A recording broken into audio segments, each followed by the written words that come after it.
SMEs के लिए logistics सिर्फ गुड्स मूव करना ही नहीं है, बल्कि टाइट मार्जिन में सरवाइव करना है, स्टॉक सही लेवल पर मेंटेन करना है ताकि सेल्स को इफेक्ट ना करे और इन्वेंट्री भी ज्यादा ना हो, और रोज का उटल पुटल को मैनेज करना है। अगर आप मैन्युफैक्चर होके गुड्स फैक्ट्री से वेयरहाउस तक ले जाते हो या डिस्ट्रीब्यूटर होके मल्टीपल रिटेलर्स को सप्लाई करते हो, सही ट्रांसपोर्टेशन मॉडल चूज करना, सही माइल स्ट्रेटेजी अपनाना और सही टाइम पर शिप करना ही आपके प्रॉफिट और लॉस को डिसाइड करता है। इस गाइड में हमें सब चीज का ब्रेक डाउन किया है। सप्लाई चेन में गुड्स कैसे फ्लो होती है, इंडिया के टॉप कंपनीज और स्मार्ट एसएमई लॉजिस्टिक मॉडल को कैसे मैनेज कर रहा है, वो भी बिना एक भी ट्रक ओन किए। उससे पहले हमें फर्स्ट माइल, मिडिल माइल और लास्ट माइल के बारे में समझना होगा। फर्स्ट माइल फैक्ट्री से वेयर हाउस तक। इस स्टेज में गुड्स आपके मैन्युफैक्चरिंग या फैक्ट्री लोकेशन से वेयर हाउस तक पिक किया जाता है। इसमें mostly bulk shipments FTL full truck load use किया जाता है। मिडिल माइल वेयर हाउस से कैरियर हब या डिस्ट्रीब्यूशन सेंटर तक। इस स्टेज में गुड्स सेंट्रल वेयर हाउस से दूसरा वेयर हाउस या जोनल हब तक मूव होता है।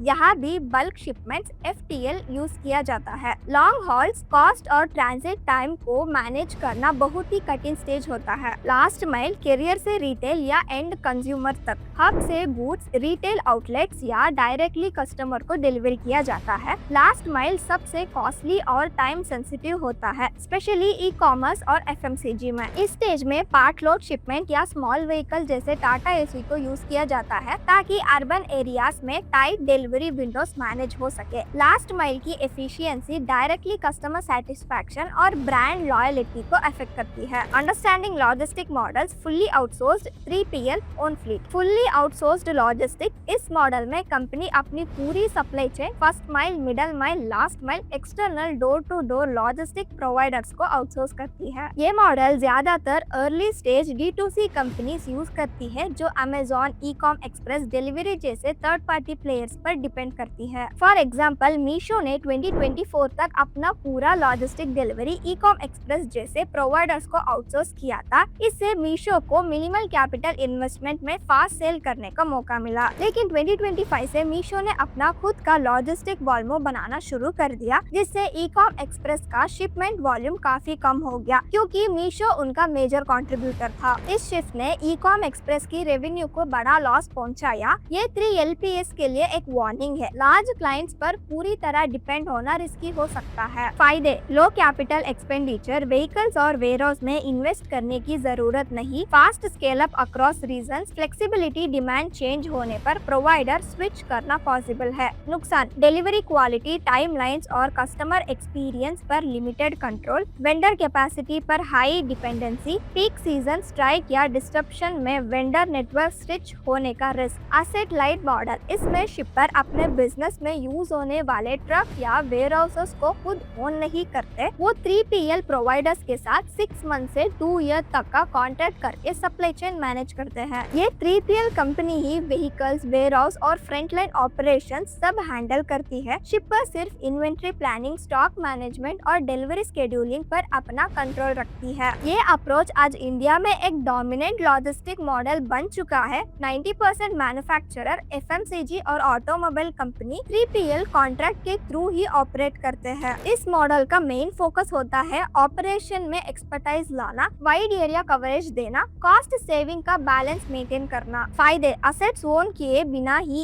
इजीली स्केल अप या डाउन किया जा सकता है। कॉन्ट्रैक्ट्स और परफॉर्मेंस मैट्रिक्स होने की वजह से सर्विस रिलायबिलिटी बेटर होती है और 3PL के पास डोमेन एक्सपर्ट्स और एक बड़ा एक्सटेंडेड नेटवर्क होता है। नुकसान: रोड ट्रांसपोर्ट पर पूरी तरह भरोसा नहीं होता। रोड कंडीशन, ट्रैफिक जैम्स और रूल्स में चेंजेस सब कुछ इम्पैक्ट करती है। कॉन्ट्रैक्ट्स में मिनिमम वॉल्यूम कमिटमेंट्स होते हैं, इस वजह से फ्लेक्सिबिलिटी कम हो जाती है और एक्सक्यूजेस क्वालिटी के लिए आपको 3PL पर डिपेंड रहना पड़ता है। ओन्ड फ्लीट्स: कंपनीज अपने ट्रक, टैंकर, ट्रेलर या तो खुद का ओन करती है या फिर लोन पर लेती है। इनके पास एक इंटरनल लॉजिस्टिक डिपार्टमेंट होता है, ड्राइवर्स को सैलरी दी जाती है, मेंटेनेंस खर्चा हैंडल किया जाता है और पूरी logistic team in house manage होती है। इस मॉडल में कंपनी के बिजनेस पर मैक्सिमम कंट्रोल होता है। शेड्यूल, सेफ्टी और क्वालिटी सब कुछ इनके हाथ में होता है। खासकर हजार्डस, सेंसिटिव या लार्ज वॉल्यूम गुड्स भेजने के लिए ये मॉडल सही होता है क्योंकि इसमें डिले डिलेस या मिस हैंडलिंग बहुत कॉस्टली पड़ सकता है। ऑयल एंड गैस कंपनी इस मॉडल को ज्यादा यूज करती है, जैसे BPCL, HPCL, IOCL अपने खुद के ट्रक से ऑपरेट करती है। ये कंपनी रोड टैंकर्स और मराइन क्रूड कैरियर भी खुद ही चलाती है। FMCG पतंजलि अपने खुद के ट्रक से ही ऑपरेट करती है। परिवहन नाम का उनका डेडिकेटेड लॉजिस्टिक सिस्टम है, जिससे अलग अलग टाइप्स ऑफ ट्रक और छोटे ट्रांसपोर्ट व्हीकल भी है। इन हाउस फ्लीट के थ्रू पतंजलि अपने डिस्ट्रीब्यूशन को मैनेज करती है, ताकि उन्हें हर्बल और FMCG प्रोडक्ट्स की क्वालिटी प्रिजर्व रहे। साथ ही रूरल और अर्बन मार्केट दोनों कवर करने के लिए वो अपनी फ्लीट कंट्रोल खुद ही मेंटेन करते हैं। ये एसेट कंट्रोल पतंजलि को स्टॉक मूवमेंट पर विजिबिलिटी बनाए रखे, लास्ट माइल चैलेंजेस को और इफेक्टिवली हैंडल करे और अलग अलग जियोग्राफीज में सर्विस देने की फ्लेक्सिबिलिटी मेंटेन करने में हेल्प करती है, जिससे वो थर्ड पार्टी पर पूरी तरह डिपेंड नहीं होते। फायदे: complete control over delivery time, safety और क्वालिटी। ये सेंसिटिव, हजार्डस या हाई वॉल्यूम कार्गो के लिए बहुत क्रिटिकल होता है, क्योंकि यहाँ डिले या मिस हैंडलिंग कॉस्ट ही नहीं बल्कि डेंजरस भी हो सकता है। Long term cost efficiency: